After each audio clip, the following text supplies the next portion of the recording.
Hola, ¿qué tal? ¿Cómo les va? Esto es una nueva edición del resumen. Durante una hora y media vamos a estar informándoles sobre todo lo que acontece en la Cámara de Diputados de la Nación en este verano tan intenso, donde hay muchísima información. Recién se acaba de conocer la convocatoria a la Comisión Permanente de DNU, que este jueves va a comenzar a analizar el Mega DNU, entre otras cuestiones, pero fundamentalmente se va a constituir. Y para hablar sobre ese tema y un montón de otros temas, vamos a hablar justamente con uno de los protagonistas centrales del oficialismo, nada menos que el presidente de la Libertad Avanza, Oscar Saba, a quien le agradecemos su presencia hoy con nosotros. Gracias, diputado, por estar acá con nosotros. Usted justamente es uno de los miembros de esa comisión que se va a constituir entonces este jueves. Sí, buenas tardes a todos. Primero, gracias por invitarnos. Siempre es un gusto, es la primera vez que participo, pero bueno, otros compromisos siempre, y hoy acepté el compromiso. Muy bienvenido. La verdad, gracias por invitarme nuevamente. Sí, el día jueves vamos a tener la primera, es la convocatoria que hizo el Senado para conformar la comisión. Así es, bueno, pero antes de empezar a meternos con el tema del DNU, le voy a hacer una consulta respecto a, bueno, lo que ayer escuchábamos al ministro de Economía, Luis Caputo, que hacía una referencia, bueno, rescataba la posibilidad no descartaba el hecho de que avanzar con el tratamiento de la ley de bases, volver a retomarlo a partir del inicio de ordinarias. Bueno, eso es una de las oportunidades que podemos llegar a tener.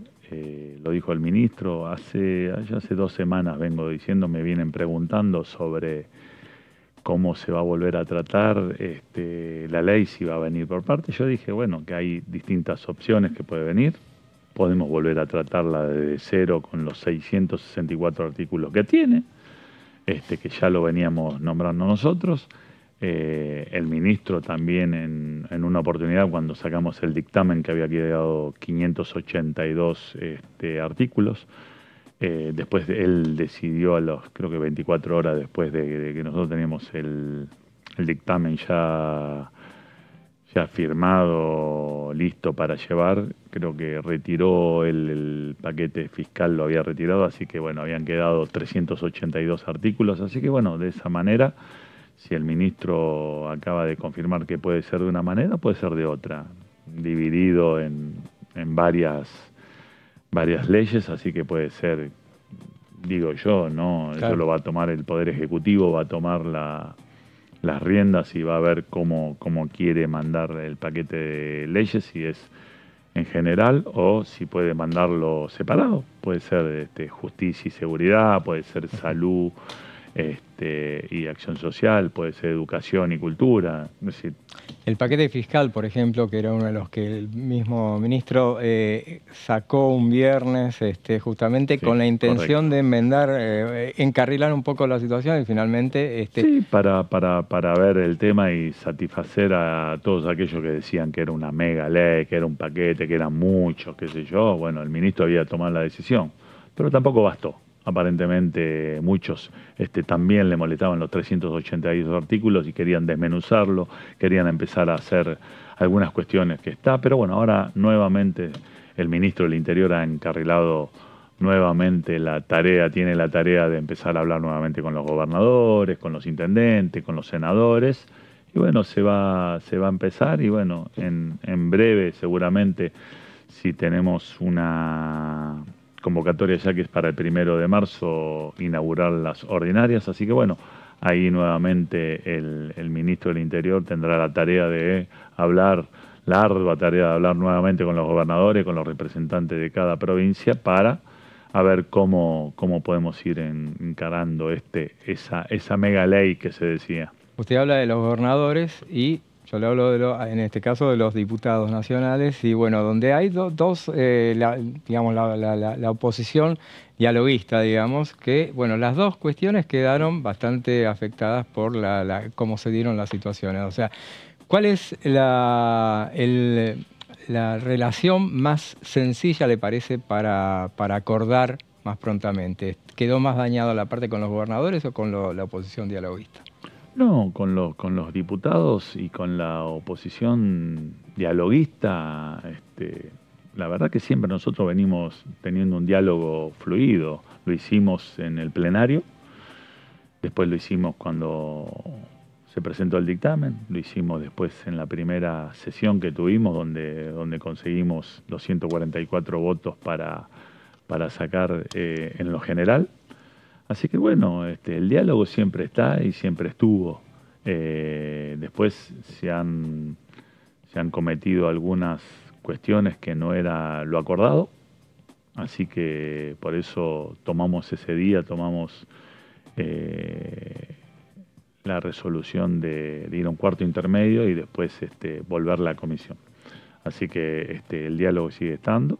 Nosotros con el PRO que nos acompañó en el 100% tanto en el plenario como en la primera elección en lo general, sacar los 144 votos, donde también nos habían acompañado un sector del radicalismo, un sector de Hacemos, algunos diputados de monobloque.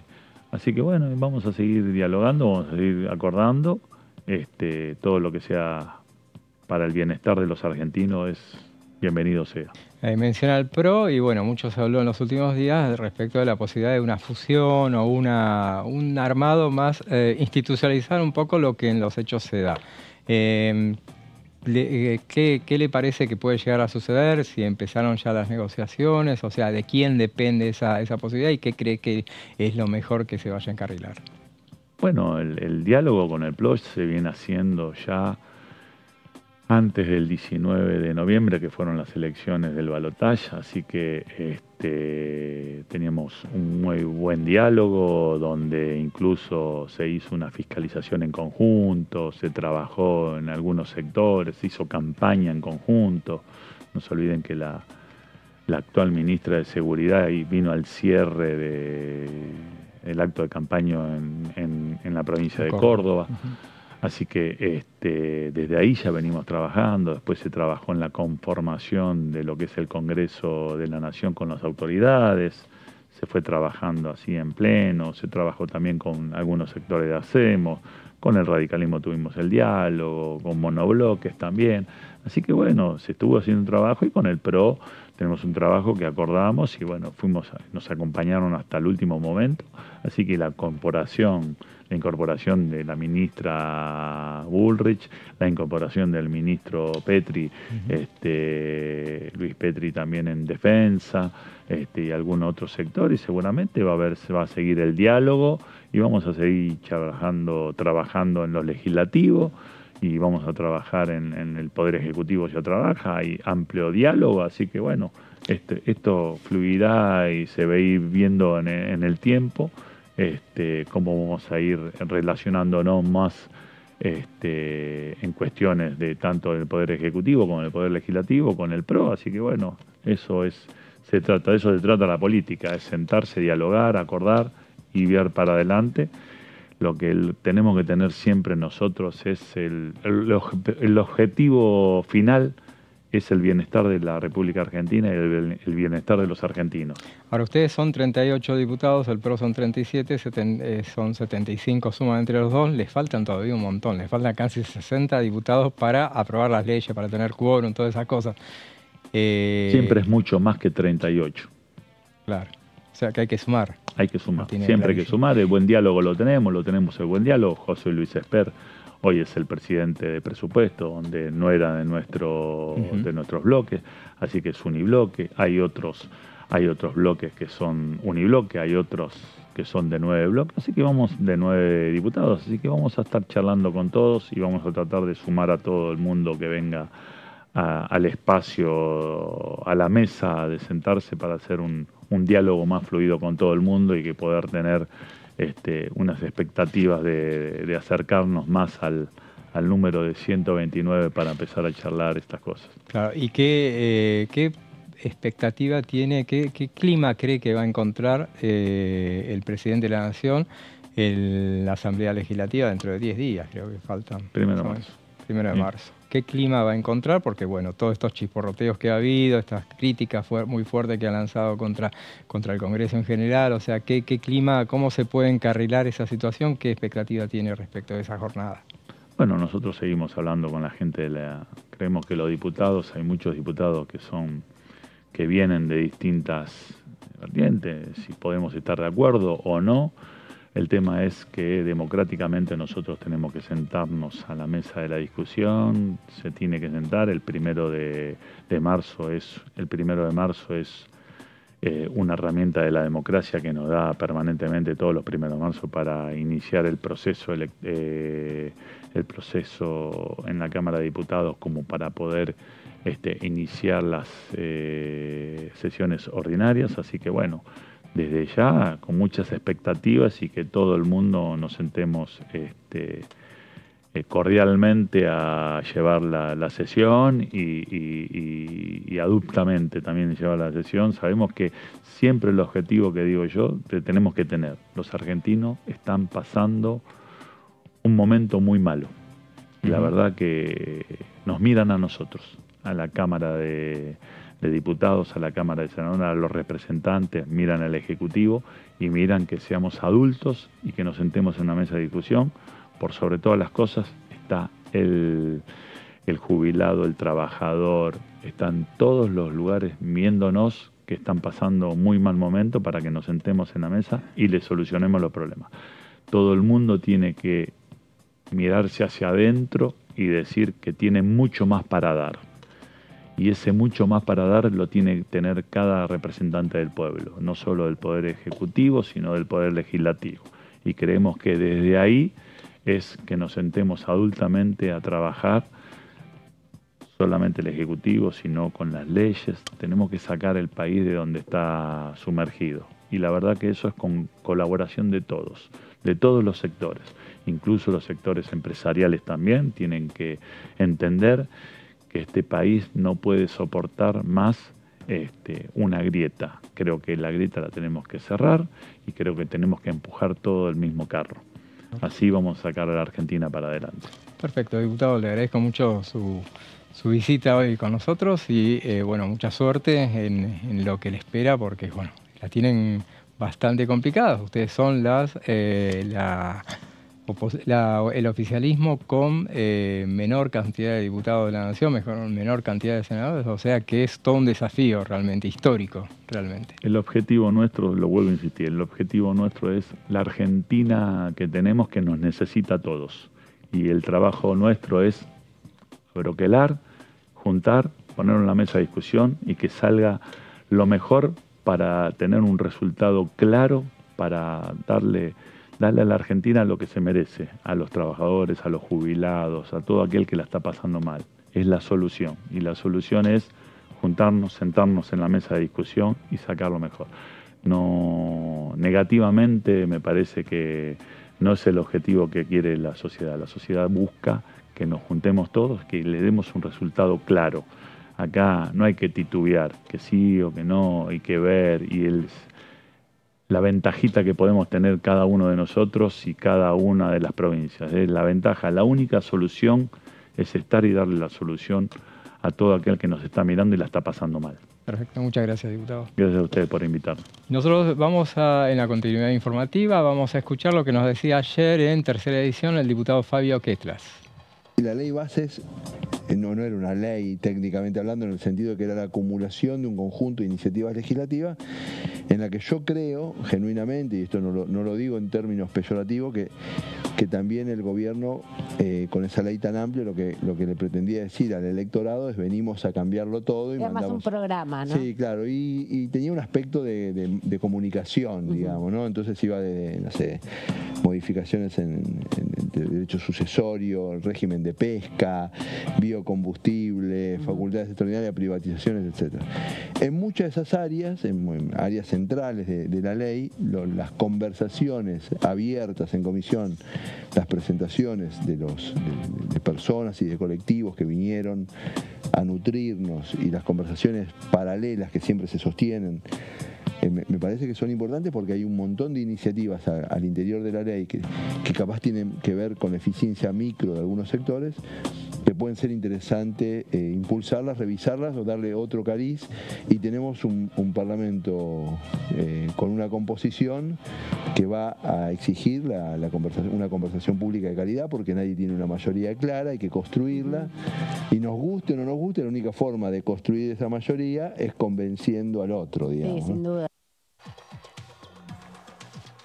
Lo escuchábamos al diputado Fabio Quetlas y bueno, y antes lo escuchábamos también al presidente de la bancada oficialista, Oscar Sago, de la Cámara de Diputados, bueno, que nos daba un montón de títulos, nos dejaba para esta edición, que iremos desgranando a lo largo de esta jornada, pero ahora vamos a presentar a quienes me acompañan en esta mesa. Vamos con Lourdes. ¿Cómo estás, Lourdes? ¿Cómo estamos, José? Bueno, saludar por supuesto a Fabián y a toda la audiencia que nos sigue a través de Diputados Televisión. Bueno, pasó mucho. De ayer a hoy es como que algunas cositas ya se fueron encaminando. ¿Por qué? Porque habíamos dicho que quedaba pendiente esto de la conformación de la bicameral, la comisión bicameral para tratar el DNU o este mega DNU que fue presentado en su momento por el Poder Ejecutivo Nacional y además todo lo que tiene que ver con el resto de las comisiones. Pero no solo eso, las miradas también están en el 1 de marzo, que vendría a ser como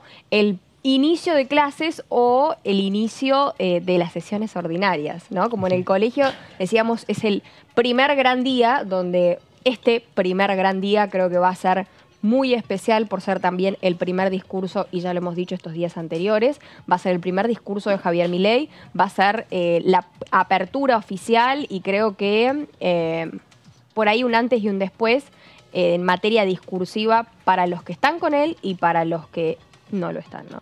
Veremos, sí, justamente de todo ese tema vamos a hablar durante esta jornada. Hola, Fabián, ¿cómo estás? ¿Qué tal, José? Bienvenido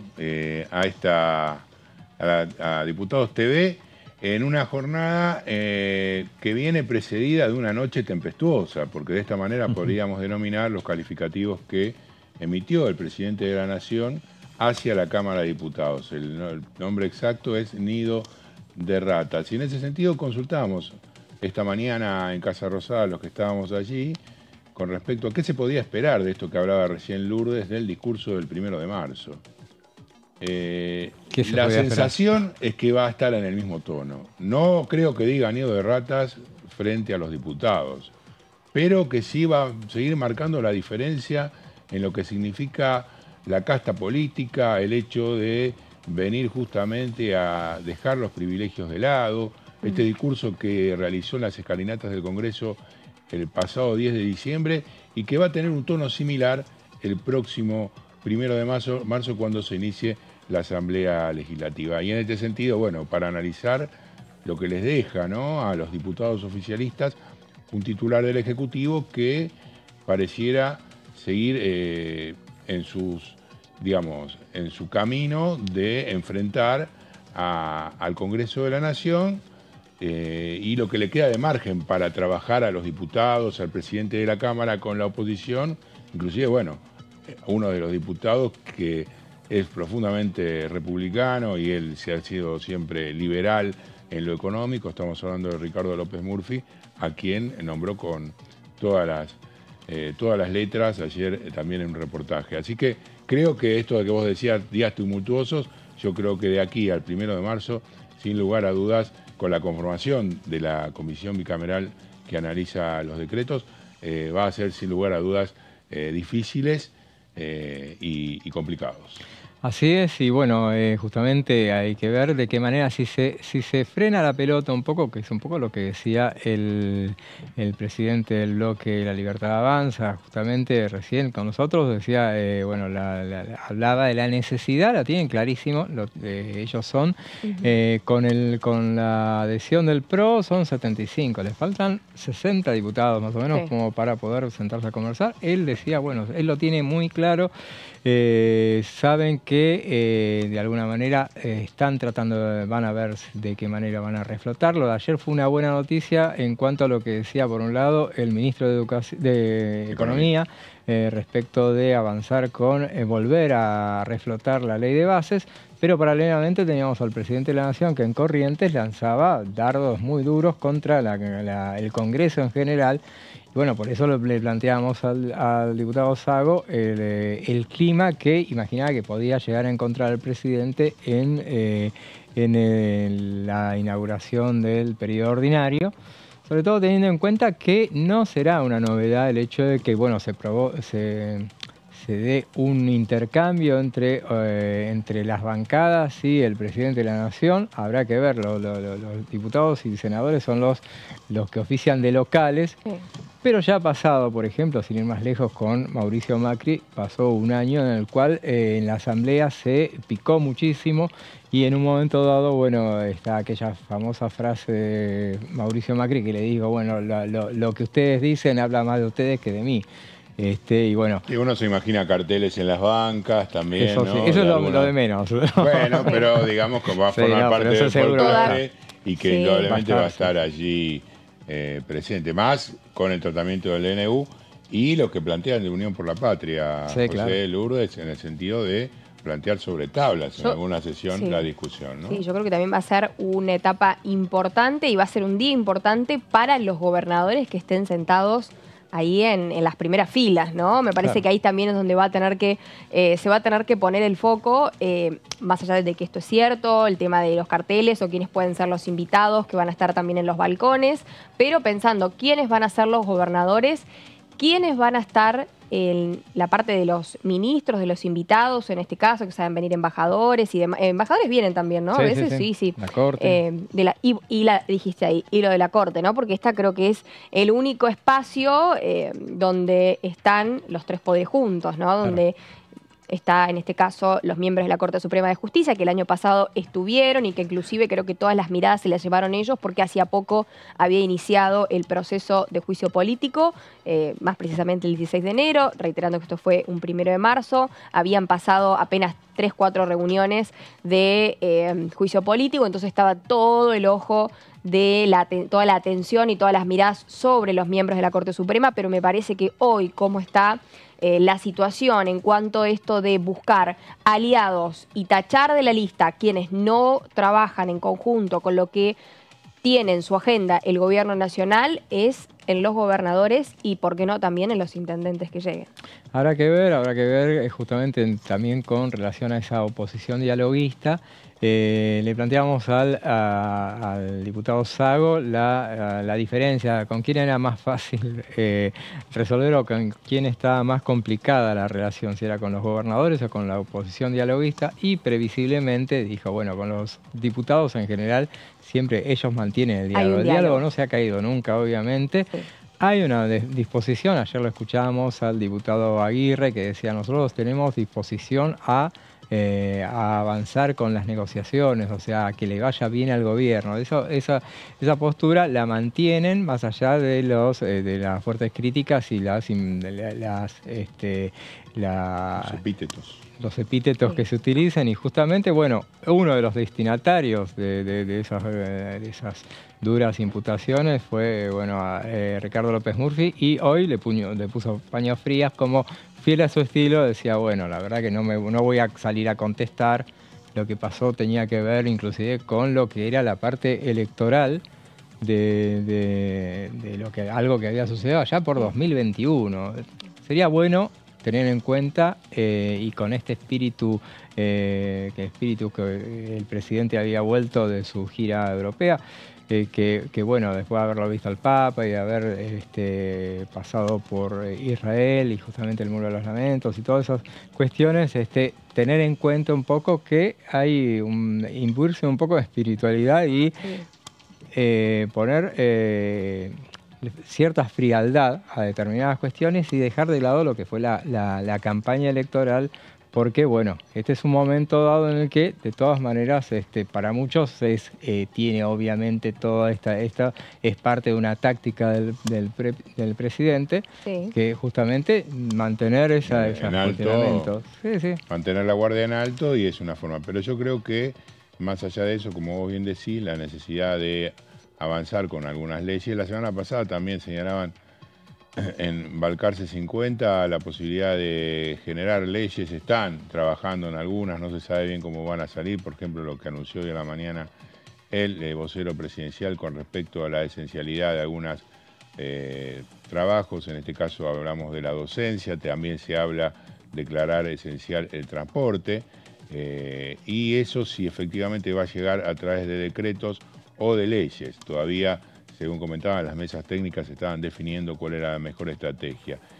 Y con respecto a la ley de bases, que efectivamente vienen diciendo hace rato que podrían transformarse en varias propuestas, o como dijo hoy a la mañana, volvió a decirlo también Adorni, en el día que comprendan que los legisladores, que eso es en beneficio de todos los argentinos, quizá la podamos volver a llevar en su conjunto. Todo está abierto, todas las posibilidades existen, no hay nada cerrado, la expectativa está centrada, entonces, como ustedes bien decían, el 1 de marzo, y qué propuesta va a traer específicamente ese día a la Cámara, porque esa es otra de las cuestiones, ¿no? Si va a venir ya con un conjunto de leyes para plantar ese día y decir, los hago responsables a ustedes, legisladores, de que esto avance, porque es la única forma de terminar con la inflación y con el déficit fiscal.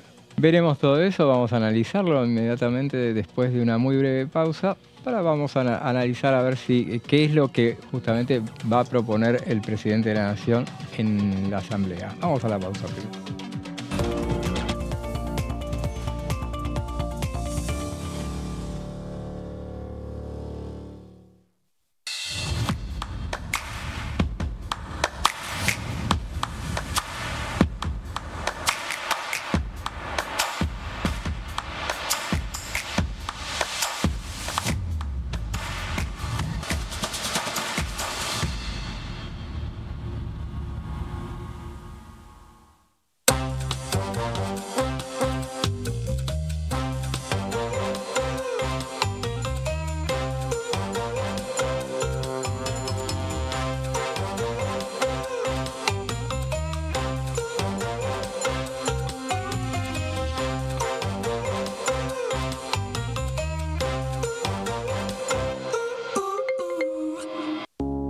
Las sesiones son el espacio donde los diputados debaten proyectos de ley para su aprobación, modificación o desaprobación. En una misma sesión se pueden tratar varios proyectos de ley. Desde el 1 de marzo, cuando el presidente las inaugura, se desarrolla el periodo de sesiones ordinarias. Entre el 1 de diciembre y el 28 de febrero se extiende el periodo de sesiones extraordinarias que solo pueden ser realizadas a pedido del presidente de la Nación. En el recinto, el bloque oficialista se dispone a la derecha del presidente de la Cámara, el bloque opositor mayoritario a la izquierda y en el centro los bloques con menos cantidad de integrantes. En el tratamiento, en general, los diputados tienen 7 minutos y los jefes de bloque entre 20 y 12 minutos conforme al número de legisladores que representen. La sesión es dirigida por el presidente de la Cámara de Diputados, que administra el uso de la palabra y las distintas instancias del funcionamiento. A la izquierda del presidente está el secretario administrativo, a la derecha el secretario parlamentario y debajo de él están los taquígrafos, que registran cada uno de los testimonios.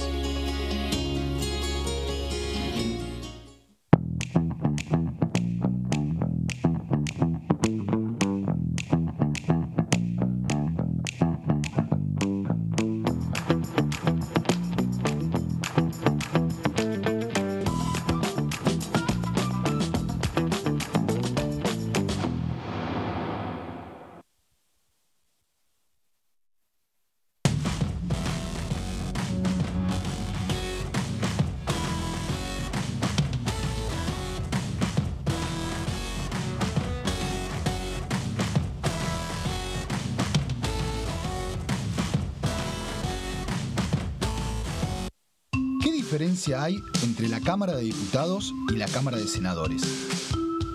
La Cámara de Diputados representa al pueblo de la nación argentina. Esto significa que las provincias más grandes y con mayor cantidad de habitantes tienen muchos más diputados que las provincias más pequeñas. La manera de establecer las cantidades es proporcional. La Cámara de Senadores representa a las provincias. Cada provincia envía 3 senadores al Congreso Nacional. El total de senadores es 72, dado que las provincias argentinas son 24. Este es un número fijo. Por ejemplo, la provincia de Buenos Aires cuenta con 70 diputados nacionales y la provincia de Tierra del Fuego con 5. Pero tanto la provincia de Buenos Aires como la de Tierra del Fuego cuentan con 3 representantes cada una en el Senado de la Nación. Cada 2 años, el Congreso Nacional renueva la mitad de sus diputados y 1/3 de sus senadores nacionales. El mandato de los senadores es de 6 años, mientras que el de los diputados es más breve, dura solamente 4 años.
Cuando un proyecto de ley ingresa a la Cámara de Diputados, ya sea creado por un legislador, enviado por el Poder Ejecutivo o producto de una iniciativa popular, se trata primero en las comisiones correspondientes para luego ser tratado en el recinto por los diputados.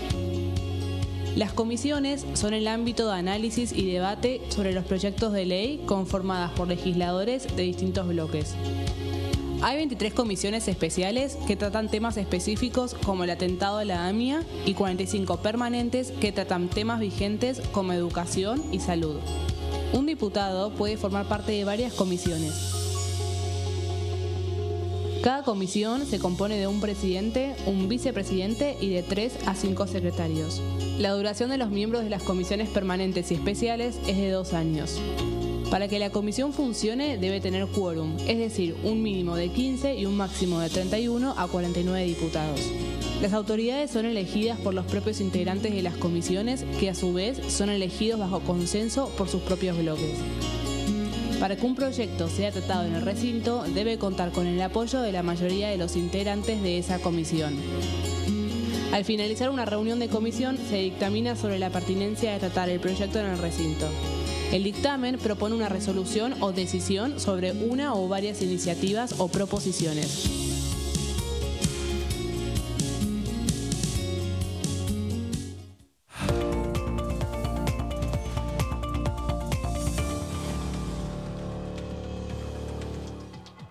Y seguimos con el resumen en esta segunda media hora del programa. Bueno, estábamos hablando de la gran novedad que hubo en las últimas horas que tiene que ver con el tratamiento del decreto de necesidad y de urgencia que, bueno, finalmente va a arrancar este jueves a partir del mediodía en el ámbito del Senado, pero bueno, se constituyeron finalmente se dieron los nombres para constituir la bicameral permanente de trámite legislativo.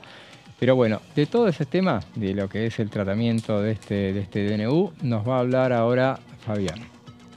Así es, pero vamos a hacer una introducción, si te parece, José Lourdes, porque se habla de la comisión bicameral que va a tratar el DNU, pero no se conoce muy bien cuál es el cometido de ella, cuándo se creó, cómo está conformada, en qué casos puede actuar. Bueno, se llama la Comisión Bicameral Permanente de Trámites Legislativos. Ahora ustedes se dirán, ¿es una comisión permanente y no está formada? Y sí, no se ha formado hasta el momento, esa es la realidad.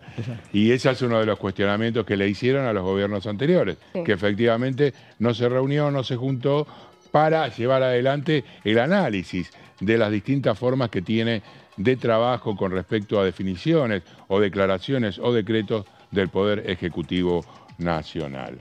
La Comisión Bicameral Permanente de Trámite Legislativo es un órgano del Congreso que desempeña un papel crucial en la revisión de ciertos actos administrativos. José, fue creada en 1994 con la nueva, de alguna manera, Constitución, y a partir de ella se estableció esta cuestión relativa a que debe analizar y aprobar o no los trámites y algunas cuestiones que llegan desde el Poder Ejecutivo.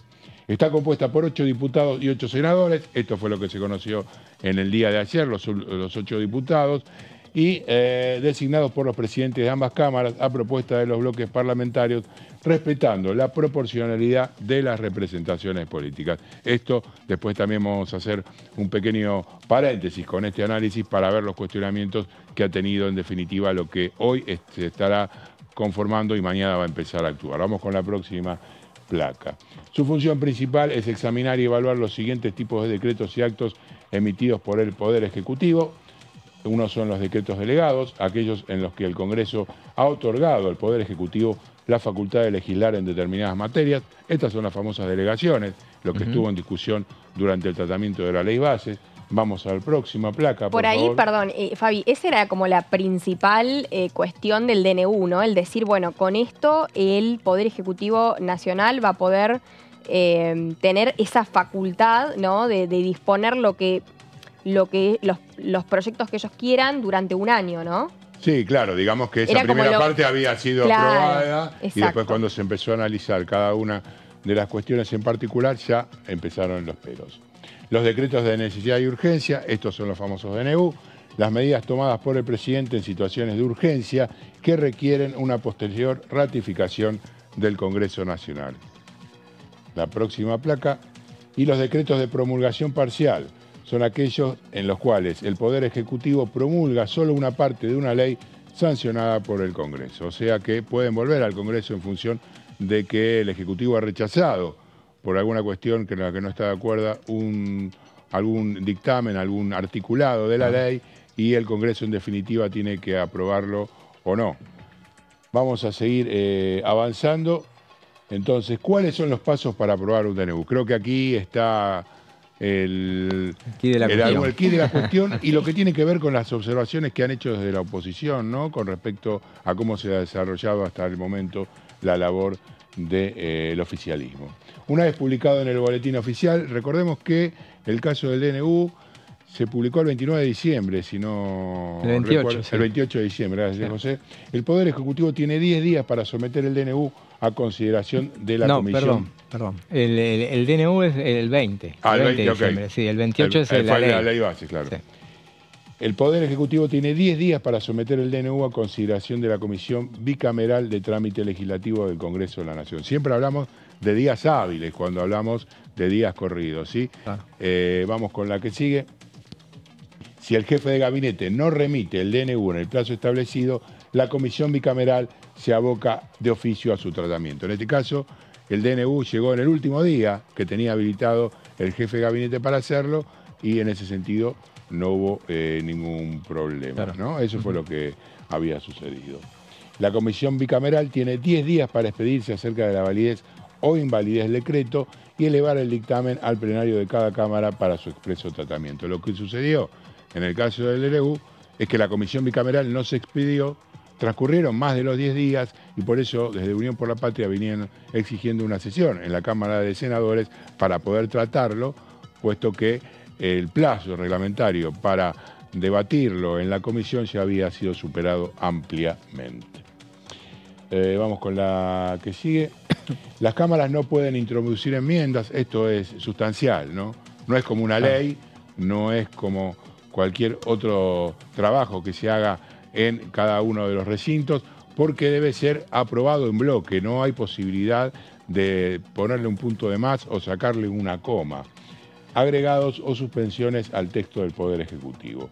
Solo pueden aceptar o rechazar la norma mediante el voto de la mayoría absoluta de los miembros presentes, o sea, de los 16, 8 diputados y 8 senadores, los 16 legisladores. De todas maneras, convengamos en que está sobrevalorado el tema de la composición de las comisiones, porque de todas maneras lo que sucede en la bicameral queda en la bicameral. Claro, o sea, habrá que ver después, lo que pasa después. Claro, después, o sea, si sale el dictamen favorable o sale el dictamen en contra, después depende de todas maneras lo que suceda en el recinto. Los designados por el Senado son Juan Carlos Pagotto, de La Libertad Avanza, Víctor Siemenen, de la Opción Cívica Radical, Luis Goes, de Juntos por el Cambio, Juan Carlos Romero, también de Juntos por el Cambio, Carlos Espínola, de una decisión del peronismo del Frente de Todos, y Anabel Fernández Sagasti, Mariano Recalde y María Teresa González, las senadoras por Unión por la Patria. Ahí, si querés, volviendo para atrás, si querés, para hacemos el poroteo a ver. Dale, vamos para atrás. ¿Cómo es? A ver. Acá tenemos ¿quién a favor y quién en contra? Digamos, en principio, La Libertad Avanza, sí. Los radicales. Sí, yo recuerdo que Zimmerman lo vi hablando a favor del DNU, en partes del DNU. O sea, no me animaría. Habrá que ver decirlo. cómo continúan estos días, claro. ¿no? O sea, sí. Luis Juez, indudablemente sí, y Romero también. Habrá que ver qué pasa con el correntino. Sí. Indudablemente Valdés es un aliado. Sí. Claro, bueno, pero él no está con Valdés. ¿Cómo? Él no está con Valdés. No está con Valdés, pero digamos puede que llegar a realizar puede esa... llegar a... Claro, por algo lo pusieron ahí. Por algo lo pusieron. Sí, ahí está. Bueno, y claramente en la oposición los tres senadores del peronismo. Uh-huh. En cambio, por la Cámara de Diputados, si vamos a la que están convocados, son Lisandro Almirón y Oscar Sago, que estuvo recién aquí, por La Libertad Avanza, Carolina Gailar, Ramiro Gutiérrez y Vanessa Siley por Unión por la Patria, Hernán Lombardi por el PRO, Nicolás Mazzot, Hacemos Coalición Federal, y Francisco Monti de la Unión Cívica Radical. Y de ahí están los que definen, son los traidores Mazzot y Monti. Es realmente un paradigma, digamos, ¿no? A ver si le sacan después el mote de traidores y depende de lo que hagan. Igual se viene marcando bastante.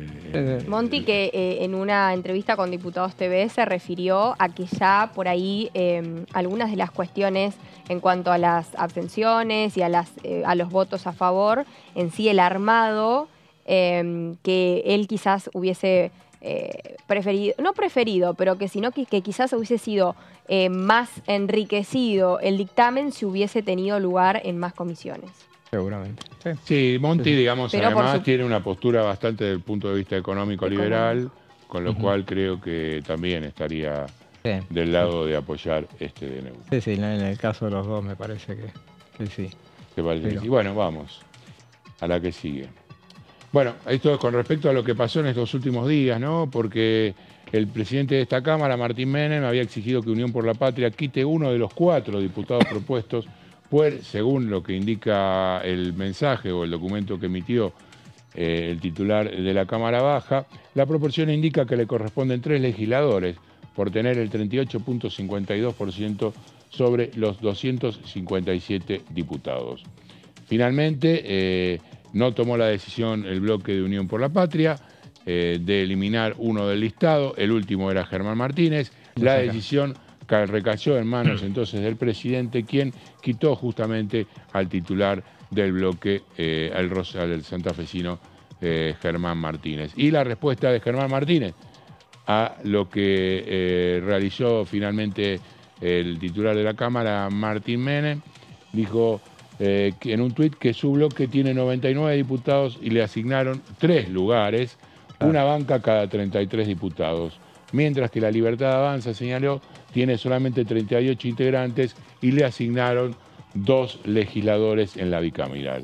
Una banca cada 19 integrantes e irónicamente cerró, a eso le llaman proporción. Claro. De alguna manera, esta discusión, que no la van a llevar a la justicia, entiendo que a diferencia de otras épocas, no va a ser implementada su judicialización y habrá que ver cómo continúa evolucionando fundamentalmente desde, por un lado, lo que suceda en el Congreso y por otro lado, lo que suceda en la calle. Recordemos que se avecinan algunos paros a nivel nacional de algunos gremios que ya están decretados, el de trenes que va a ser en el día de mañana, habrá que ver si hay o no conciliación obligatoria dictada por el gobierno nacional. No habían asegurado hoy en Casa Rosada, pero lo más probable es que haya.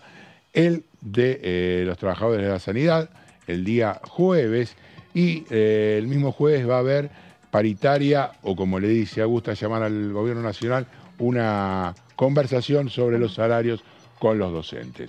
Ya han anticipado de la provincia de Buenos Aires que marcharán al Ministerio de Economía y habrá que ver si este caldo de cultivo no cuece en un paro general, que plantearía un escenario quizás similar a lo que había pasado con antelación al tratamiento de la ley Bases en el Congreso. Igual esto de que, perdón Fabi, esto de que el gobierno lo intente declarar servicio esencial a la educación, va a permitir que en este caso haya clases y al mismo tiempo, o sea, las escuelas estén abiertas, no es que haya clases, y que además puedan ejercer el derecho de huelga. Lo que pasa es que suspende un artículo fundamental de la Constitución Nacional y obliga al 75% de los trabajadores a estar. De esta manera, en líneas generales, uno sabe que, por supuesto, hay un perjuicio, pero qué mejor que atender los reclamos de los docentes, me parece a mí, para que tengan salarios buenos y puedan enseñar bien a los chicos. Creo que todos los dados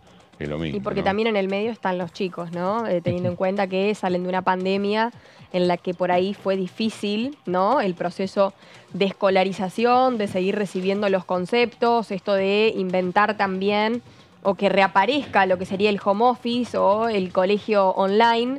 Bueno, creo que después esto empieza a tener algunas consecuencias, ¿no? No voy a tirarlo o bajarle el precio a la importancia de la educación online, pero realmente que se pierda por ahí ese contacto y esa humanización de la escolaridad, a la larga termina afectando, y más por el contacto con los pares, ¿no? De los mismos, alumnos de primaria y de secundaria también, ¿por qué no? Así es, sí, es toda una discusión y bueno, pensaba yo en el paralelismo que habías hecho al principio, Lourdes, sobre el inicio de clases y con la Asamblea Legislativa. El primer gran día. Son dos cosas bastante tormentosas hoy por hoy, que se avecinan como tormentosas en esta situación. Bueno, veremos de qué manera se presenta la tormenta en todo caso el jueves que viene, cuando se realice esta reunión constitutiva de la Comisión Bicameral Permanente, que recordemos, y bueno, todos tienen una parte de razón, obviamente, en este caso, porque desde el actual oficialismo dicen y recuerdan que, bueno, con la anterior gestión estuvo 2 años y 3 meses sin reunirse la Comisión Bicameral de Trámite Legislativo. Hay alrededor de un centenar de DNU de los tiempos de Alberto Fernández que no llegaron a tratarse. Este tema es, obviamente, cada uno de los oficialismos siempre trata de hacer lo mejor que pueda con el tema de la cuestión de los DNU y sobre todo en la medida que no tienen mayorías, como es lo que sucede claramente con este gobierno, es cuando más complicado se les hace. Y yo digo siempre, el recurso de los decretos de necesidad de urgencia es una alternativa bastante halagüeña para el oficialismo de turno, pero no le garantiza nada, más allá de que esté el hecho de que nunca en la vida se haya, y por la legislación tan flexible que existe, haya un gobierno al que le hayan volteado un DNU. Lo recuerdo. Claro, porque recordamos que para aprobarlo basta con la aprobación de una sola de las cámaras, mientras que para rechazarlo necesitas ambos recintos para que no siga vigente. Esa diferencia, que fue uno de los cuestionamientos que se le hicieron cuando se llevó adelante esta prerrogativa, establece el claro favor hacia el oficialismo, que con una sola de las cámaras está aprobado. Así es, y bueno, uno tiene que tener en cuenta entonces con los gobiernos en minoría, que es una realidad que ha llegado para quedarse. Entonces yo recuerdo, bueno, meto mis chivos de paso, bueno, mi libro Gobernar en Minoría. Yo le dedico muy bueno, tema. Lo tengo que leer, Gracias. pero estuve ahí observando algunas síntesis y realmente es muy interesante el trabajo que hiciste, así que vayan a leerlo. Bueno, muchas gracias. No se pierdan de esa escritura espectacular. Podemos hacer un sorteo aquí en Vamos a hacer, ¿cómo no? en Diputados. En DTV, me gusta. Me gusta porque le dio el toque inglés. Me Muy bien, gusta, acá muy bien. bilingües. Pero a lo que iba era el hecho de que yo le dediqué un capítulo al tema de los decretos de necesidad de urgencia. capítulo entero porque lo que fue la gestión de Mauricio Macri. Y digo que vale la pena que lo lean, digo, el actual oficialismo, por el hecho de que no es nada sencillo el tema, meterte con los DNU. Porque después es un tema, es un karma, siempre termina siendo un karma para todos los gobiernos de turno y penás largamente. Es lo que le ha pasado a esta gestión con el DNU, el mega DNU, que le invalidó toda posibilidad de avanzar con alguna ley en el Senado, porque no se pudo reunir el Senado justamente porque la espada de Damocles es que el se tema, caiga. claro. Y que, bueno, no se caería de una, pero bueno, es un duro golpe que te lo volteen en una comisión y en un recinto y después te queda la posibilidad permanente de que te lo hagan en la otra cámara. Uno recuerda durante la gestión de Macri los malabares que tuvieron que hacer en muchos momentos en los cuales desde la oposición, sobre todo en el Senado, donde siempre se les hizo, los números son más acotados y las cuestiones son más hostiles para los gobiernos no peronistas. Y recuerdo cuando se trataba, por ejemplo, el tema de los puertos, un decreto que tenía que ver con los puertos patagónicos, donde justo finalmente lo pusieron contra la espada y capa al oficialismo. Se entregó finalmente, porque ya se lo volteaban. Finalmente se hizo más larga la sesión, bajó a hablar, porque estaba presidiendo en ese momento el presidente provisional del Senado, Federico Pinedo, bajó a hablar él a su banca para alargar los temas y en un momento dado que se dieron cuenta que se habían quedado sin quórum, pidieron votar rápido y se cayó la sesión. Mirá. Lograron voltear la sesión en ese momento. Quedaron enojadísimos desde el bloque que conducía Miguel Ángel Pichetto, que no era aliado por ese entonces con Juntos por el Cambio o Cambiemos, lo que era en ese momento. Claro. Pero tuvieron que de ahí hacer un acuerdo finalmente porque si no, no volvían a sesionar. Claro. De que lo que les habían hecho no se lo iban a hacer más y de que bueno, finalmente le darían una solución a ese decreto. No lo cumplieron, pero se diluyó todo el tema, o sea, el decreto quedó en la nada, quedó la cuestión. Pero digo, este tema de los decretos, o sea, no es conveniente que se haga ningún gobierno que no tenga mayoría, haga abuso de esos decretos, ¿no? Es una recomendación que uno le puede hacer realmente. El vademecum de José. ¿Por qué no? Porque aparte siempre dicen, bueno, nunca le voltean, ¿no? Es que en general, durante todos estos años, esto es una ley que rige desde 2006. Entonces, durante todo ese tiempo, la mayoría del tiempo estuvo gobernado por gobierno con mayoría, claro, que era de Cristina Kirchner. Claro. Cuando estuvo Mauricio Macri, la pasó complicadísimo. Claro. Y cuando estuvo Alberto Fernández, tuvo que clausurar, justamente porque la tenía también complicada, tuvo que clausurar la comisión bicameral. Tampoco había mucho interés de parte de la oposición de agitar el tema, tampoco había decretos muy ríspidos. Entonces quedó ahí el tema, pero bueno, es una recomendación. Veremos si la toman o no la toman, pero será bueno que en todo caso mientras lo tengan que lean tu libro, ahí van a aprender. Mientras leanlo, pero es un capítulo entero que por algo sí, obvio. Y con respecto al tema de la conformación de las comisiones, ¿hay algo para pispear de ese lado? ¿Cómo la ves venir, José? La verdad que las comisiones habrá que ver en todo caso, porque yo la pregunta que me hago, sí, que me hago en este momento, y que no sé ustedes si las tendrán la respuesta, pero ¿qué les parece a ustedes? El hecho de por qué optaron por privilegiar el tema de los bloques y no los interbloques. Claro. No lo entiendo realmente por qué lo hicieron en ese momento, como o sea, privilegiar una situación que, recordemos, todos está manejando en función de lo que estableció en aquella reunión preparatoria el presidente del bloque Unión por la Patria, que propuso y encontró anuencia de que se determinaba por bloques. Lo que yo me contesto, por un lado, y antes de irnos a la tanda, de que creería que por el hecho de la ruptura de Juntos por el Cambio, el PRO, que lo veo detrás de esa movida, quería privilegiar su presencia mayoritaria de alguna manera, porque en principio era la primera minoría iba a ser la primera minoría,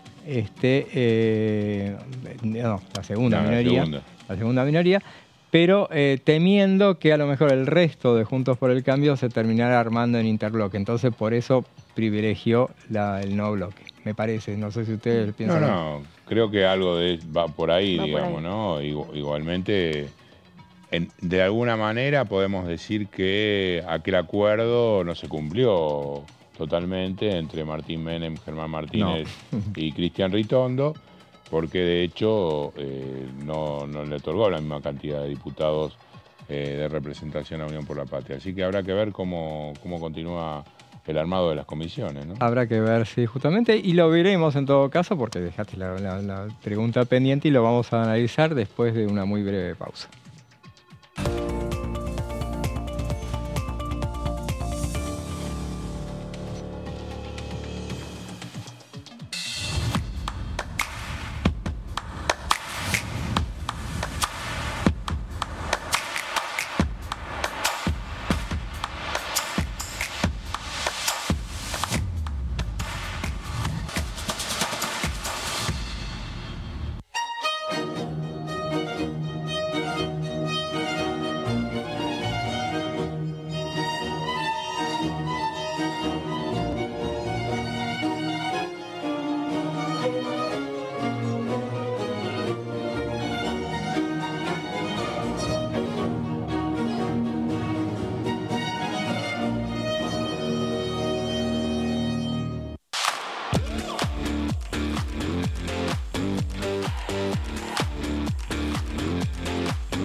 ¿Qué diferencia hay entre la Cámara de Diputados y la Cámara de Senadores?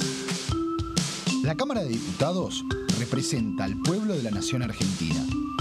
Esto significa que las provincias más grandes y con mayor cantidad de habitantes tienen muchos más diputados que las provincias más pequeñas. La manera de establecer las cantidades es proporcional. La Cámara de Senadores representa a las provincias. Cada provincia envía 3 senadores al Congreso Nacional. El total de senadores es 72, dado que las provincias argentinas son 24. Este es un número fijo. Por ejemplo, la provincia de Buenos Aires cuenta con 70 diputados nacionales y la provincia de Tierra del Fuego con 5. Pero tanto la provincia de Buenos Aires como la de Tierra del Fuego cuentan con 3 representantes cada una en el Senado de la Nación. Cada 2 años, el Congreso Nacional renueva la mitad de sus diputados y 1/3 de sus senadores nacionales. El mandato de los senadores es de 6 años, mientras que el de los diputados es más breve, dura solamente 4 años.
La Cámara de Diputados tiene 257 miembros. Los diputados debaten y sancionan leyes que rigen en todo el territorio nacional. Algunas de las más importantes son el presupuesto de gastos generales del Estado, el Código Civil, el Código Penal, la forma en que se rige el trabajo, las jubilaciones, entre tantas otras.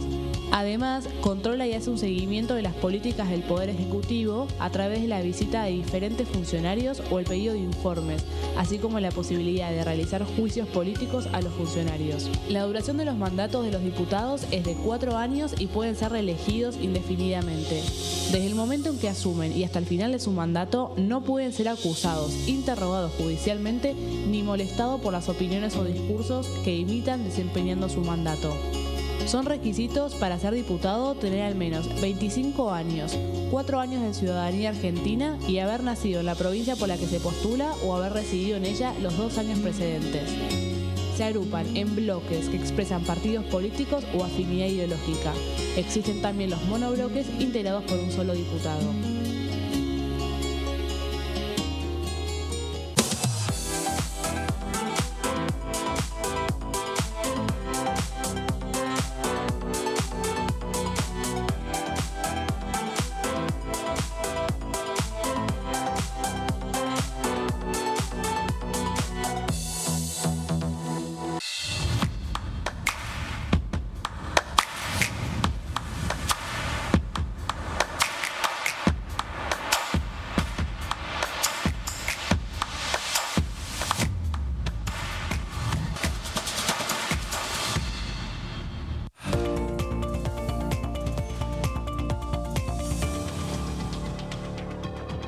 Entramos a la última parte del resumen y bueno, Fabián, recién habíamos dejado pendientes la cuestión que tenía que ver con la inquietud que habías planteado respecto de qué iba a pasar con las comisiones. Sí, inclusive lo charlamos la semana pasada también, con el hecho que habían planteado al inicio de su trabajo aquí en la Cámara de Diputados Martín Menem, o por lo menos había hecho circular, si iba a mantener la cantidad de comisiones que actualmente existen.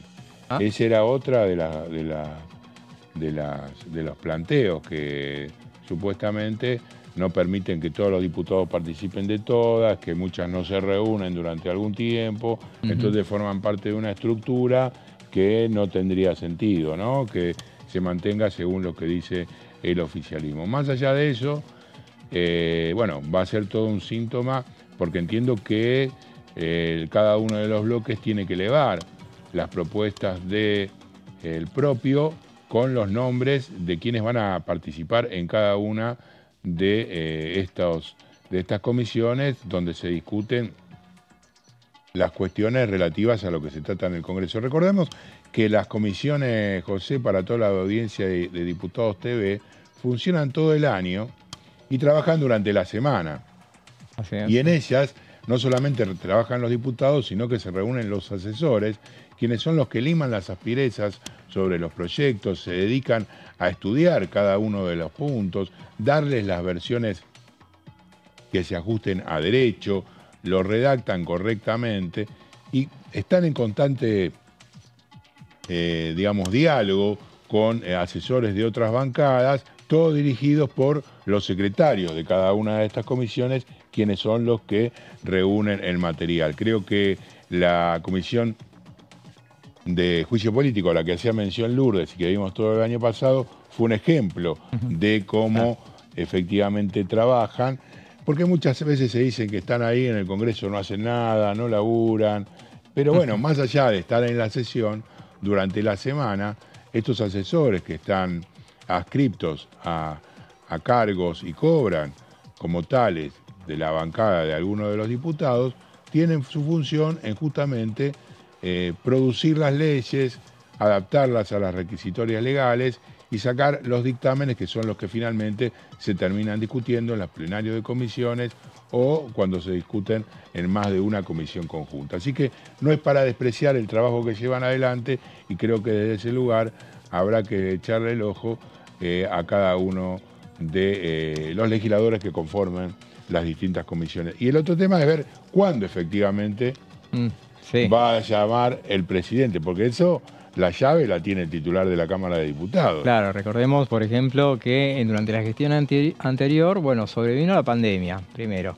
había que ver, establecer allá por 2020 cómo se hacía el presidente de la Cámara de Diputados de entonces, que era Sergio Massa, cómo hacía para conformar las comisiones. Finalmente, primero había que ver cómo iba a sesionar la Cámara de Diputados y si el mismo el Senado también. Bueno, finalmente se conformaron todas juntas. Y después, porque las comisiones se conforman cada 2 años, para después, producido el recambio legislativo en 2021, se demoró bastante la conformación de esas comisiones, demoró un montón. Por eso la referencia que vos hacías era correcta, de que, bueno, a veces uno le pone el pie encima, el presidente de la Cámara le pone el pie encima y no las constituye. Tiene que ver un poco con las inquietudes que vaya a haber o las necesidades que tenga el oficialismo de turno. Claro, los tiempos políticos que van a marcar. Quiero que se trate este tema, quiero que efectivamente no se avance con esta discusión. Son todas cuestiones que tendrá que... Charlará seguramente Martín Menem y Victoria Villarruel en sus reuniones de gabinete o en sus reuniones con el presidente Milei, porque en definitiva son los delegados de él aquí en el Parlamento y es el que le envía los proyectos. Y estará más o menos interesado en que se trate tal o cual cuestión. Inclusive hay algunas comisiones que quizás se den de baja, ¿no? Eso era lo que justamente decíamos recién. Es lo que termine. Por ahí creo que más allá de las que se pueden constituir y teniendo en cuenta los proyectos que va a haber o que van a ir presentando, es entender el por qué no de algunas comisiones, ¿no? Sí, justamente. Y tengamos en cuenta que hasta ahora se constituyeron durante esta gestión cuatro comisiones. Son las 3 comisiones que se ocuparon del tema del tratamiento de la ley de bases, asuntos constitucionales, presupuesto de Hacienda y legislación general. Se constituyó también la de Relaciones Exteriores con la intención de tratar uno de los temas, los acuerdos con 5 países, claro, justamente, que estaban en la comisión en extraordinaria. Finalmente no se trató nada, pero y una de las que sí o sí hay que constituirla todo nueva gestión, es de las primeras que trata de constituir, y había surgido la posibilidad de que fueran a constituirla prestamente en esa primera parte del año, es la de juicio político. Claro. ¿Por qué? Porque es una comisión que preside el oficialismo y que le pone especial interés el oficialismo de turno para que quede blindada la comisión de modo tal de que no pueda tener novedades adversas en todo caso. Sí. ¿Y qué va a pasar con el tratamiento en el recinto, no? Y a partir de eso también, ¿qué va a pasar con la Corte Suprema? Vos haces una cuestión importante, porque recordemos, hay un tema de la Corte Suprema, ¿no? Está bueno lo que dijiste, justamente porque recordemos que el juicio político que se tramitó durante todo el año pasado terminó con un dictamen acusatorio que está a tiro de tratamiento en el recinto. Tiene vigencia por 3 años, si no se trata, está ahí, pero es una espada de Damocles para la Corte Suprema. Y si se trata, bueno, y no están los números como para que se apruebe, que hoy por hoy obviamente no están, supuestamente no están, entonces finalmente se desactiva del todo. Habrá que ver entonces qué se resuelve. Vuelve a cero, como por ejemplo volvió la ley de bases.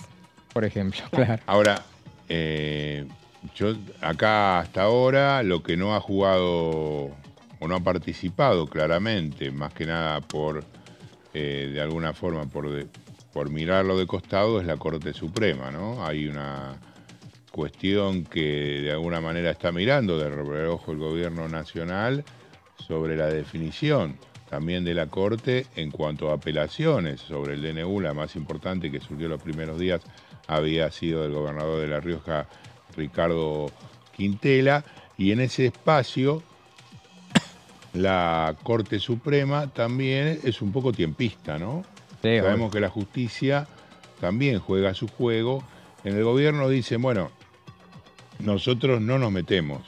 Hablas con gente cercana a Cunio Libarona, te dice, nosotros no hablamos con la Corte. Me comentaban el otro día que Cunio Libarona tiene 60 expedientes en su casa o en su despacho, me dijo a las 6 de la mañana debe ser en su casa, que estudia todos los días con resultados de apelaciones a la Corte Suprema con respecto a decretos y están a la expectativa de las medidas que puedan tomar. Juega en esta cuestión un papel importante que va a pasar con el presupuesto. Desde la Corte Suprema, en ese sentido, hacen observaciones que no les alcanza en estos momentos el dinero para llegar a mitad de año. Y todo esto es un teje y maneje, un ida y vuelta de pinzas, porque si vos hablas del juicio político, también, por ejemplo, podría decir la Corte, bueno, quizás sería una buena medida del oficialismo que se le dé de baja el juicio político a la Corte Suprema. Será seguramente, veremos, pero bueno, qué novedad la de que no alcanza el presupuesto. Bueno, en muchos sectores están diciendo lo mismo. Bueno, pero ahora vamos a escuchar lo que nos decía en la primera mañana el diputado Santiago Pauli. Con respecto al transporte público, sí se usa. Mi provincia es una provincia chica, tiene 3 ciudades. Hay transporte público en 2 de esas 3 ciudades. ¿Y el boleto cuánto vale? ¿El boleto cuánto cuesta? El pasaje. El boleto ahora en mi ciudad, que es Río Grande, pasó a 191 pesos. Está barato. Ahora,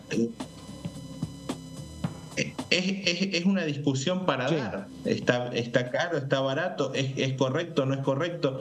Yo hablaba hace poco con una persona que me planteaba esto y lo que yo le decía es: yo no dudo que hay gente que una suba o un ajuste, porque muchas veces ese ajuste por un precio que estaba desactualizado le impacta a alguien de pocos recursos de forma inmediata. Pero yo decía, yo puedo pagar 190, yo suelo usar transporte. Yo lo comparaba con Córdoba, en Córdoba va a costar 700 pesos. Desde ese punto de vista me parecía más económico el pasaje, debe tener que ver con las distancias. Bueno, sí, claramente, la mía es una ciudad más chica que Córdoba, pero lo que yo le decía a esta persona es, yo puedo pagar un boleto a ese precio. ¿Tiene alguien que no tiene los mismos recursos que yo que subsidiarme a mí, que puedo pagar el valor completo? La respuesta a priori yo digo que no, que encontremos una forma de articular para que si hay un subsidio no sea para todos por igual, porque algunos sí pueden pagar el valor completo y otros no, y quienes no lo pagan no deberían subsidiarla a quien sí puede pagarlo por otra vía indirecta. Entonces, creo que es una discusión, de nuevo, como pasa con el tema anterior, mucho más profunda de lo que a veces se quiere pensar que es. Ahí lo escuchamos al diputado Santiago Pauli, que hablaba del tema del transporte, una cuestión que, bueno, fue el eje de discusión de la semana pasada. Ahora esta semana se está hablando menos del tema, pero no ha dejado de más o menos te voy a decir. Claro. Más o menos, porque el gobierno anuncia que va a quitar todos los subsidios en el AMBA. En el AMBA, nada más. Claro, bueno, o sea que el AMBA hay una también... complicación, hay una complicación a nivel de lo que es interjurisdiccional. Pero entiendo que lo que responde... Bueno, en la provincia de Buenos Aires ya eso, lo que no es interjurisdiccional, se ocupa toda la provincia de Buenos Aires. Aquí en la ciudad de Buenos Aires el gobierno porteño no paga nada. Claro. Está en una discusión parada desde la época en que Giuliano era ministro de Transporte. No sé si recuerdan alguna discusión de exigencias de que se hagan cargo del propio gobierno de las líneas que solamente circulan por la ciudad, qué sé yo, no sé. Ustedes se acordarán de alguna, podemos hablar del 12, por ejemplo, del 55, si no recuerdo mal, pero efectivamente 141 líneas que recorren solamente la ciudad de Buenos Aires, 106. Si salen de la ciudad, si salen de la ciudad ya son interjurisdiccionales. Claro, o sea que eso... Ahí está el problema. Ahí está el problema. Por una cuestión de ¿los intendentes son los que se te van a tener que encargar o quiénes? No. ¿Quiénes toman la...? En el caso de la ciudad, el jefe de gobierno, y en el caso de la provincia es el gobernador. Claro, sí, gobierno. Claro, y si son interjurisdiccionales... Es decisión de cada uno de los... No, porque las líneas de transporte no responden solamente a un territorio, responden y recorren. Si vos hablas de una línea, qué sé yo, no sé, se me ocurre la 15, que va desde la fábrica de Ford en Pacheco hasta hasta Sáenz, en Pompeya, recorre todos los distritos que están en la provincia de Buenos Aires, más todo el sur a norte de la ciudad de Buenos Aires. Sí, entonces se complicó. Pero el gobierno apunta a quitar el subsidio también en el AMBA. Y bueno, tiene que ver con eso de que no hay plata. Claro, es la misma consigna. No hay plata. La medida. Sí. veremos en todo caso qué es lo que se termina resolviendo, que es un poco lo que está sucediendo con el Fondo Nacional Docente, que recordemos es una ley que se estableció allá por el 1998, que tenía que renovarse cada 5 años, se renovó durante tantos años y ahora venció en el mes de enero. Y bueno, finalmente este gobierno no lo renovó, entonces no está incurriendo en ninguna ilegalidad del gobierno, sino que simplemente no está, no lo ha renovado, y tiene un impacto fuerte en lo que son los salarios docentes, porque bueno, equivale nada menos que alrededor de un 10 y un 15%. Un 10 y un 15% dependiendo del distrito. Y además que la paritaria docente es la que fija el piso de lo que es siempre ha fijado el piso, lo que es la retribución a los maestros, y al no existir, los distritos más ricos tienen la posibilidad de pagar sueldos más altos. Igualmente ahí hay un detalle, que la Ciudad de Buenos Aires no es, por ejemplo, el distrito que pague los sueldos más altos para los maestros. Está ubicado en el 6º, 7º lugar, realmente una paradoja. ¿Los más altos no son en la Patagonia? No recuerdo en estos momentos, pero bueno, la Patagonia tiene cuestiones especiales por zonas desfavorables, y al igual que otras provincias u otros territorios, pero está claro que esta discusión que se va a dar el día jueves al mediodía entre el Gobierno Nacional y los docentes va a ser dura, pero el gobierno no quiere tener problemas. No quiere tener problemas para iniciar las clases. Eso fue lo que dijeron hoy a la mañana. Veremos si efectivamente... Es una paradoja, porque... Sí, porque sería una paradoja que un aumento de un 12% a los trabajadores de todo el Estado, y todos los gremios están exigiendo por lo menos un 85%. Fue lo que pidieron los trabajadores del Estado para el salario mínimo vital y móvil. Bueno, UPCN arregló otra cosa, un 30%. Sí, un 16% me parece, ¿no? O un 30%.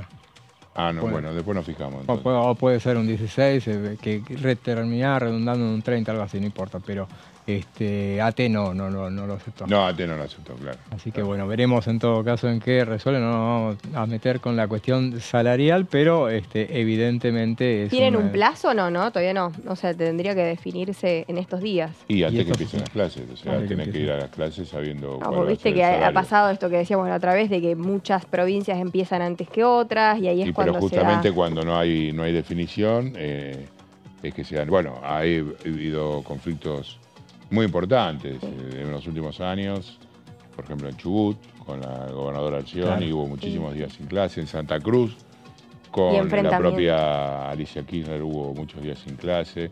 Y muy famoso, ya pasó a la historia hace muchos años, por supuesto, el que había resuelto Néstor Kirchner. En Corrientes apenas asumió, llevando y resolviendo el tema de los salarios en el año 2003 en la provincia mesopotámica. En el 2004 en San Luis también, que fue frente a la Casa de Gobierno, tremendo. La famosa carpa blanca al frente de la Casa de Gobierno, yo me acuerdo iba a 5º grado, mucho tiempo. No, miento, a 2º grado iba. Porque bueno, ya te estabas agregando edad, me estaba agregando años. Yo iba a 2º grado, claro, 2003 empecé el colegio, empecé el primario. Pero, y veía que pasé muchos días, me acuerdo que pasé muchos días sin clases, y mi colegio estaba exactamente a media cuadra de la carpa blanca. Y fue represión y realmente una pelea de los docentes muy, muy intensa.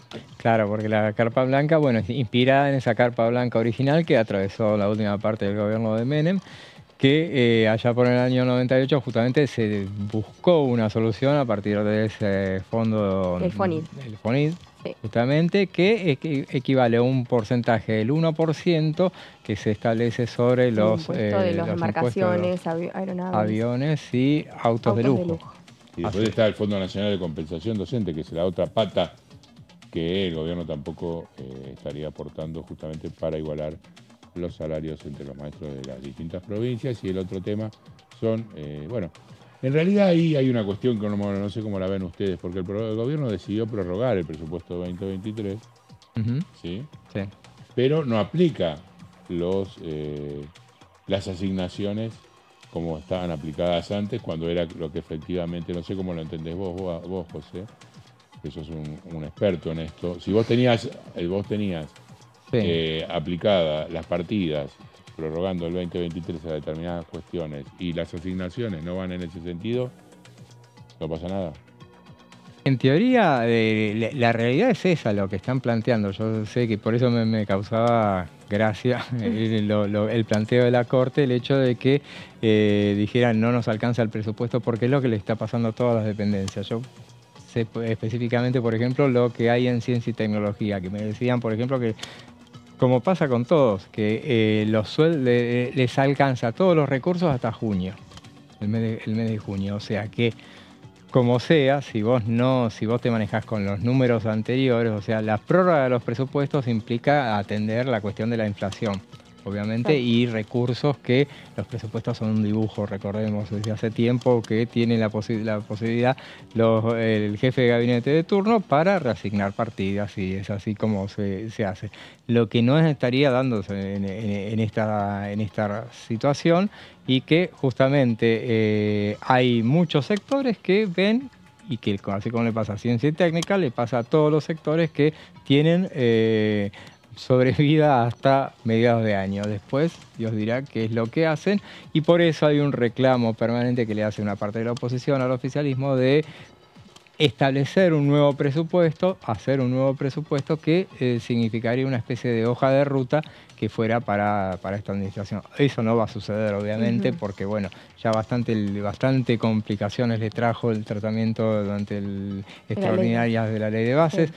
No se va a meter en camisa de 11 varas en un debate interminable que es sobre una cuestión que no la piensa tratar hasta el 15 de septiembre de este año, cuando le toque enviar su que hasta el 15 de septiembre de este año vamos a estar con un presupuesto del año 2022. No, hasta fin de año vamos a estar. Porque hasta el año 2020, con un presupuesto del año 2022. Con la discrecionalidad que crea el gobierno, que es oportuno implantar, digamos. Claro. Justamente esa es el cuestionamiento que hay. Y el gobierno lo que maneja, obviamente, y lo que establece, lo ha dicho varias veces el presidente de la Nación y lo dicen sus funcionarios, el hecho de que, bueno, la parte, la educación es la educación, la seguridad, la justicia y la salud son potestades que corresponden a las provincias. Así que en eso no se va a meter, y lo tendrán que manejar con los recursos que tengan las provincias.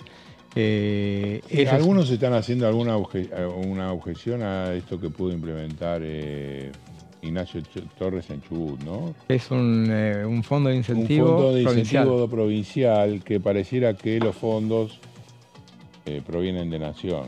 Eso es lo que de alguna manera están poniendo algunos el grito en el cielo, porque decían que no iban a generar recursos o dar recursos a la provincia, y Chubut ha tenido una excepción. Lo mismo que planteaban con Corrientes, aunque por el hecho del carnaval, que decían que iba a girar 1.000 millones de pesos del gobierno nacional, aunque eso quedó desmentido por Adorni. Lo de Chubut todavía falta recorrer un camino para averiguar si efectivamente corresponde a dinero que giró desde la ciudad de Buenos Aires Javier Milei. Habrá que ver en todo caso, porque bueno, recordemos que el caso de Chubut, bueno, es un problema permanente que hacía referencia recién, porque fue no sé cuántos años estuvieron sin clases prácticamente, o afectados. Creo que el último periodo de 4 años tuvieron muy pocas clases los chicos.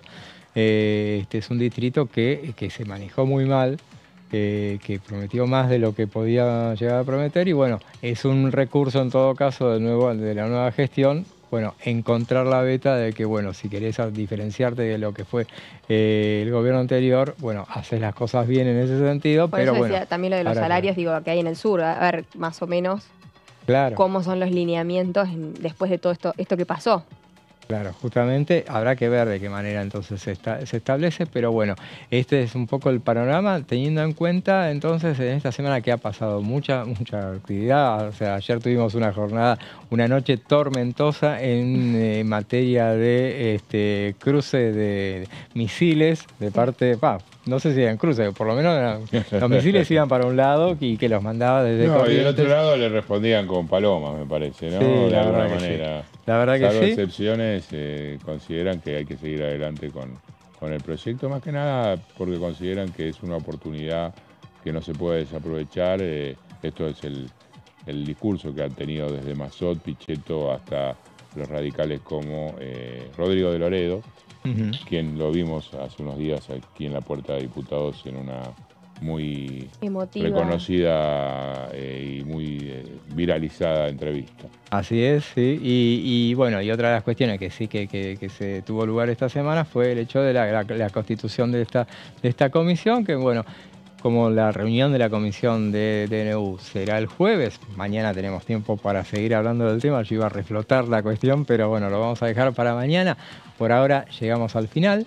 Gracias, Lourdes. Un placer como siempre. Y gracias, Fabián. Gracias a vos, José. Y nosotros volvemos a vernos mañana a la misma hora, a las 14:30. Ahora los dejamos con el equipo de Amanda Alma y su tercera edición, y nosotros nos despedimos hasta mañana. Será hasta mañana entonces.